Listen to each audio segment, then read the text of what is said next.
সারা বাংলাদেশে এইটা যদি হয় সবার জন্যই ভালো হবে। 300 টাকা করে 54 টাকা দাম। 54 টাকা।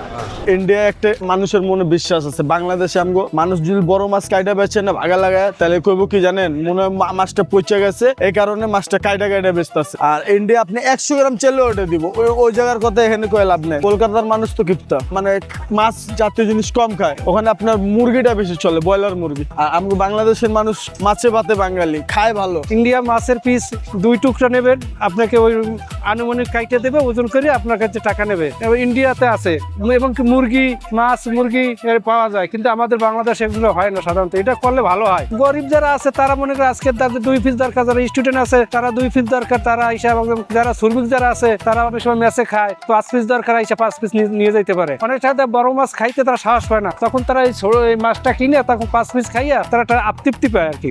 এটা সাধারণত যারা বিক্রি করে তারা তাদের উপর বিশ্বাস করে নিতেই হয়, একদিন ঠকাবে, পরের দিন আসবো না। প্রত্যেকটা বাজারই হওয়া উচিত। কাটা মাছটা বেশি চলে না, বুঝছেন? এখানে যা নিব চোখের সামনে, বড় হইলেও বড় লইব, আপনার সামনে কাইটা দিব, ওই মাছটা আপনি নেবেন। যে কোনো মাছ কাস্টমার আইতাছে পুরো আনাম মাছটা লয়ে যেতেছে। যে কোনো মাছ কিনতে হলে কানটা খুলে দেখে, কাইটা বেচলে তো ওই কান খুলে দেখতে পারবে না, ঠিক আছে? শরীরের ভিতরে যেরকম থাকবে, লাল থাকলে নিব, নাহলে সাদা থাকলে নিব না, ভাববো যে মাছ পচা। কিন্তু আপনার এমনও তো হইতে পারে যে কানের ভিতরে লাল রং মেরা দিতেছে, কান দেখে লাভ কি?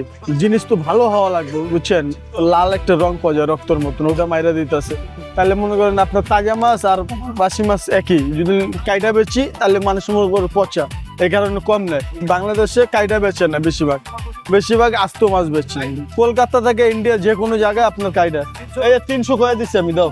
ওই দেখার নেওয়ার আগে কান খুলে দেখতেছে, তারপরে কইবো এত গ্যারান্টি নিব, মানে কোনো ঠিক নেই। মানে এমন হয় অন্য দোকানদাররা কসম কাটে যে ভাই একবার ব্যবসা হারাম হয়ে যেতেছে, এইটা হয়ে যেতেছে, ওইটা হয়ে যেতেছে, ভাই কিনা বেশি ভাই হইব না ভাই। হ্যাঁ, এসব আমি কই না ভাই, আমার ভাই কিনা এত, আপনার পছন্দ হলে নেন। জিনিসটা কান গুন খুলে দেখায়, দেখে নেবো, সমস্যা কি? যার দেখার ইচ্ছা দেখি। কাইটটা ওরা নিতে চায় না আসলে, যে সিরিজ এটা নিবো না। বাঙালি তো কাটলে মনে করে পচা, কাইটটা মাছটা নিবো না। কেননা বাঙালি তো আস্তা মাছই কিনতে পারে ভাই, আস্তা মাছই কিনতে পারে, তার কাটার জায়গায় কিন্তু কিছু নাই। ইলিশ মাছের সাবজেক্ট অন্যরকম। ইলিশ মাছ আপনার 22-2300 টাকা কেজি, এটা নিতে পারবে না ভাই। এটা নিবো কিভাবে? একটা ইলিশ মাছ লাগবে আপনার 600-700 টাকা পিস, একটা পিসের দাম 200 টাকা, কিভাবে নিবে? এক পিস কি আপনি 200 টাকা নিবেন? একটা পিসের ওজন হইব আপনার 150-100 গ্রাম হইলে একটা পিসের ওয়েট দেবো 100 টাকার উপর, 150 টাকা।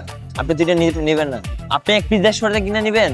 রুই মাছ তো এটা অন্য সাবজেক্ট, রুই মাছ তো 300 টাকা কেজি এক পিস, আপনি আধা কেজি নিতে পারবেন 150 টাকা দিয়ে। ওই তো আপনার হিসাবে আপনার একটা রুই মাছ নিতে পারে এভাবে। কাইটা বাঁচলে আমাদের লাভ হয়, কাইটা বাঁচলে লস নেই। সবাই তো লাভের চিন্তাই করে।